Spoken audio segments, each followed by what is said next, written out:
nome do Pai, do Filho e do Espírito Santo. Amém. Ave Maria, cheia de graça, o Senhor é convosco, bendita sois vós entre as mulheres, bendito é o fruto do vosso ventre, Jesus.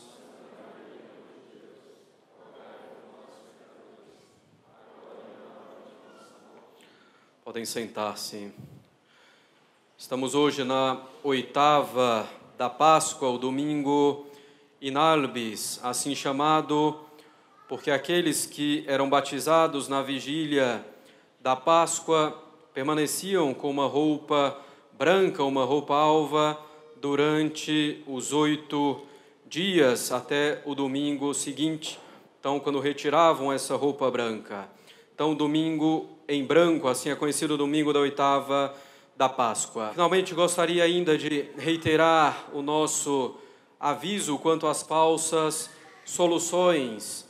A falsa solução do aparicionismo, pelo qual se dá crédito a aparições não aprovadas pela Igreja, ou pela qual se tem um apego desordenado a uma aparição reconhecida pela Igreja, apoiando toda a vida católica nessa aparição ou dando uma interpretação meramente pessoal dela.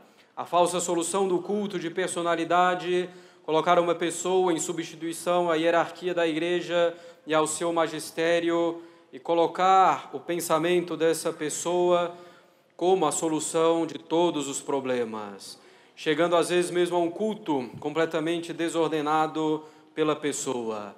Finalmente, a falsa solução da política. Alguns pensam que é pela política, primeiramente, que se salvará o Brasil, ou então por uma determinada forma de governo, como a monarquia, por exemplo.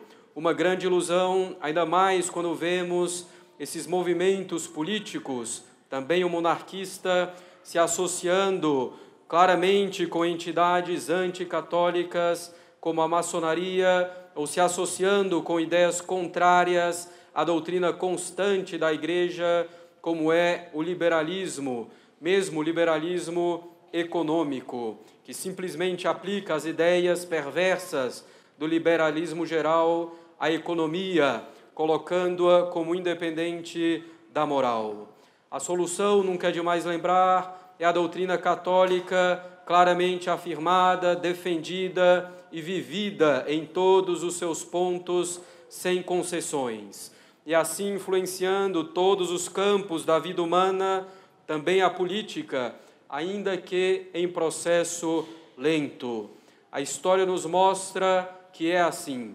Foram 300 anos, praticamente, entre a morte de Nosso Senhor e os apóstolos, para que o cristianismo fosse permitido no Império Romano.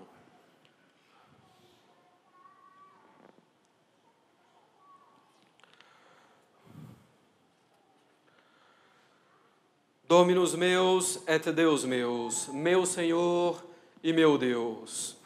Comemoramos, caros católicos, ao longo desses 8 dias, a ressurreição de nosso Senhor Jesus Cristo. O milagre da ressurreição é a prova definitiva da divindade de nosso Senhor. A prova definitiva que aquilo que Ele nos falou e ensinou é a verdade. A prova definitiva de que Ele é a verdade, o caminho, a vida. Só Deus pode fazer um milagre, quanto mais ressuscitar o morto e ressuscitá-lo para a vida eterna. Nosso Senhor, sendo homem Deus, ressuscitou a si mesmo em virtude de sua divindade. Divindade que continuou unida ao seu corpo e à sua alma após a sua morte.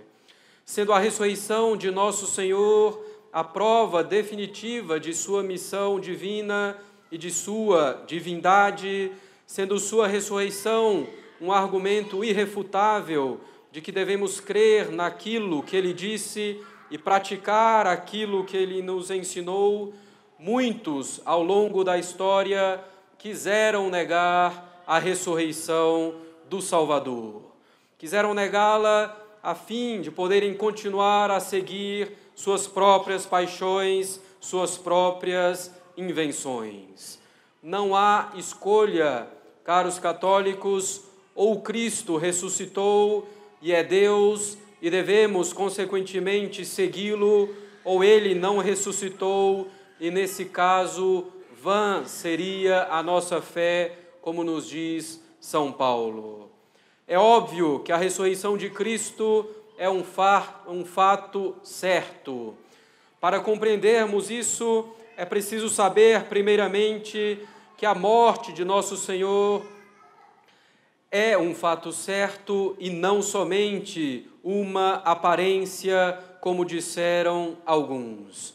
Nosso Senhor morreu na cruz, efetivamente, à vista de todos. Teve seu coração transpassado pela lança. Pôncio Pilatos entregou o corpo de Cristo a José de Arimateia somente depois de ter certeza de que Cristo estava morto. Perguntou ele aos soldados se Cristo já estava realmente morto, antes de entregar o corpo aos discípulos do Senhor. Os discípulos fiéis e as santas mulheres tiraram o corpo de nosso Senhor da cruz e o prepararam, ainda que rapidamente, pois era véspera do sábado. Prepararam o corpo do Senhor para colocá-lo no sepulcro. Se eles tivessem a mínima esperança de que ele estivesse vivo, não o teriam sepultado. Nosso Senhor morreu verdadeiramente e por isso ele quis ficar 3 dias no sepulcro para demonstrar a realidade da sua morte, para que não houvesse qualquer dúvida. Também o fato dele ter sido sepultado é indiscutível. Nosso Senhor não foi colocado numa fossa comum, mas em um túmulo novo, aberto na rocha, conhecido, túmulo que pertencia a José de Arimateia, membro do Sinédrio, discípulo de Cristo e homem rico, capaz de ter um túmulo novo a pouca distância do Monte Calvário. Tanto é assim que os chefes dos judeus enviaram soldados para vigiar o túmulo do Salvador. A lei romana em vigor na época mandava que o corpo dos supliciados fosse entregue aos seus parentes ou pessoas próximas. Nosso Senhor morreu e foi sepultado, como dissemos no credo, não há dúvida. Ao 3º dia, ele ressurgiu dos mortos. Voltando ao sepulcro no domingo, para completar a preparação do corpo de nosso Senhor, as santas mulheres e depois os apóstolos encontraram o túmulo vazio. Todas as hipóteses foram feitas para explicar esse fato de uma forma puramente natural. Sucessivamente, os apóstolos, as santas mulheres, José de Arimateia e até mesmo os chefes dos judeus foram acusados de terem tirado o corpo do Salvador do sepulcro. Evidentemente, nenhuma dessas hipóteses é minimamente plausível. Tudo se opõe à hipótese de que os discípulos tenham tirado o corpo de Cristo do sepulcro.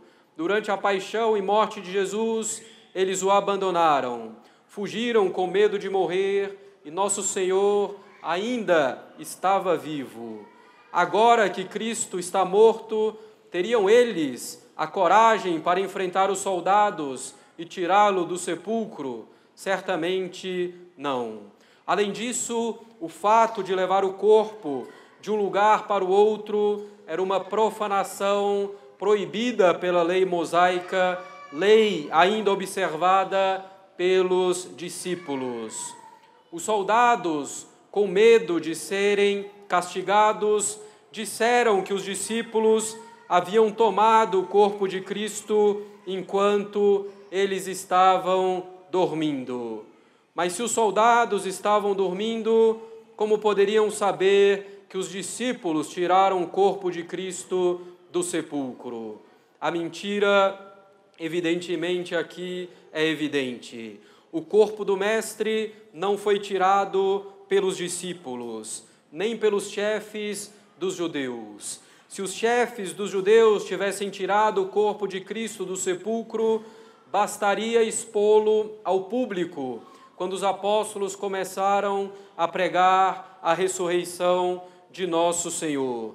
E expondo o corpo do Senhor em público, destruiriam o cristianismo nascente. Mostrar o corpo de Cristo morto seria muito mais eficaz do que todas as perseguições. Ainda, caros católicos, a crença na ressurreição não se trata de alucinação individual ou coletiva, nem de crença por autossugestão dos discípulos de Cristo. Os apóstolos e os discípulos não tinham praticamente nenhuma inclinação para acreditar na ressurreição, apesar de Cristo tê-la anunciado algumas vezes. Maria Madalena, os discípulos de Emaús, os apóstolos e no Evangelho de hoje, São Tomé, só acreditam depois de uma prova definitiva da ressurreição de Cristo. Só acreditam depois de vê-lo e de comprovarem que é nosso Senhor, com verdadeiro corpo, que come, que pode ser tocado. E além disso, nós temos tantas aparições de nosso Senhor que provam diretamente a sua ressurreição. Aparições antes da sua ascensão. O Santo Evangelho nos narra 9 dessas aparições de Cristo ressuscitado. Para Maria Madalena, para as santas mulheres, para São Pedro, para os discípulos de Emaús, aos apóstolos, São Tomé estando ausente. E 8 dias depois, na oitava da sua ressurreição, Cristo aparece novamente aos apóstolos com São Tomé presente. É o Evangelho de hoje. Ainda, além disso, 2 aparições na Galileia, uma no lago de Tiberíades e uma sobre uma montanha. Ele apareceu a 500 discípulos, como nos diz São Paulo, e finalmente no Monte das Oliveiras, antes de sua ascensão. E tudo isso que o Evangelho nos narra é digno de fé. O valor histórico do Evangelho é indiscutível. A autenticidade do Evangelho é indiscutível. São os apóstolos e os evangelistas que nos narram a verdade do que aconteceu. Qualquer historiador sério e de boa fé chega a essa conclusão a partir da ciência histórica. Sabemos que os evangelhos são também inspirados por Deus, isentos de qualquer erro, que são a própria palavra de Deus, que não pode se enganar nem nos enganar. Querer negar a ressurreição é negar irracionalmente a possibilidade do milagre do sobrenatural. Portanto, caros católicos, nossa fé na ressurreição de Cristo tem um fundamento sólido e inabalável. E sabendo que Cristo ressuscitou, nossa fé não é vã. Era necessário que Cristo ressuscitasse. E era necessário por 5 razões, nos diz São Tomás. Primeiro, Cristo ressuscita para manifestar a justiça divina, que exalta aqueles que se humilham por obediência e caridade. Cristo se humilhou por obediência e caridade para conosco até a morte e morte de cruz. Nada mais conveniente que fosse exaltado pela ressurreição.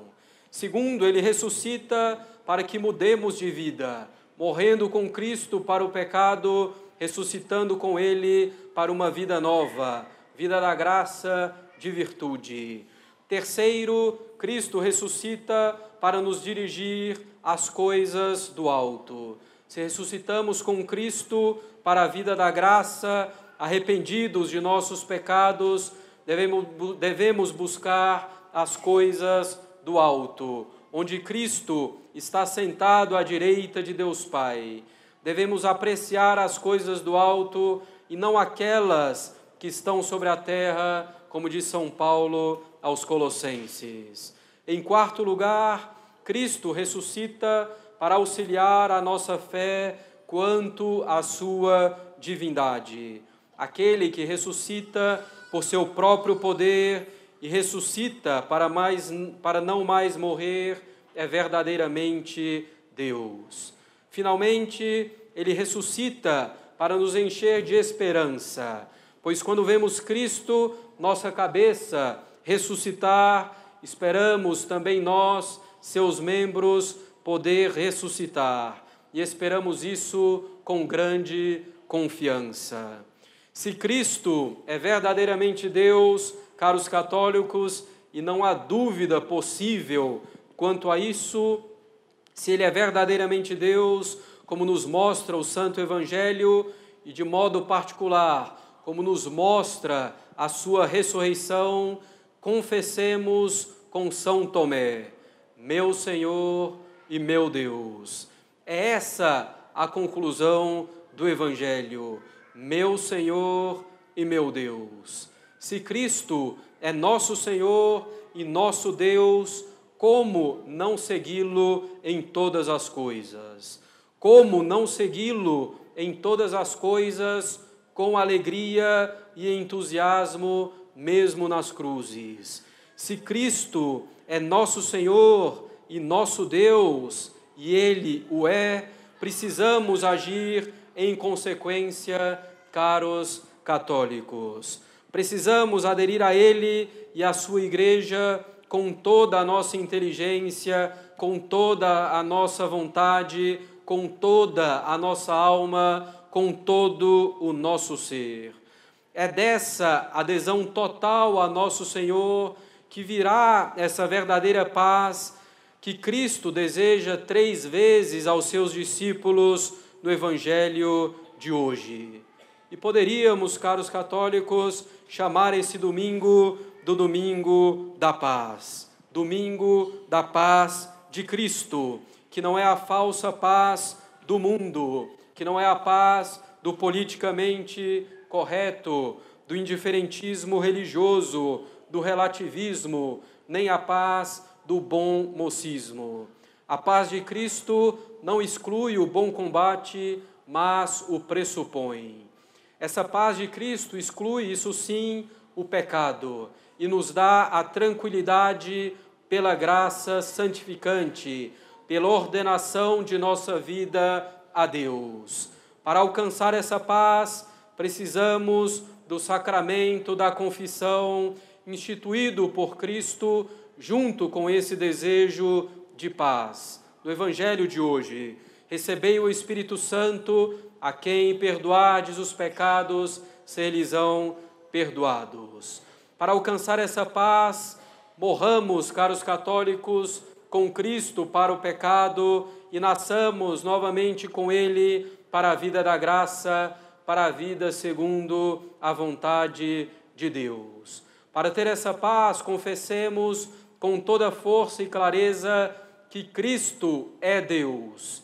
Confessemos isso com nossas palavras e nossas obras, sobretudo. É essa a fé que venceu e vence o mundo. Não tenhamos medo. É a nossa fé que opera pelas boas obras, que vence o mundo, que nos traz a paz e a vida eterna. Em nome do Pai, do Filho e do Espírito Santo. Amém. Aleluia.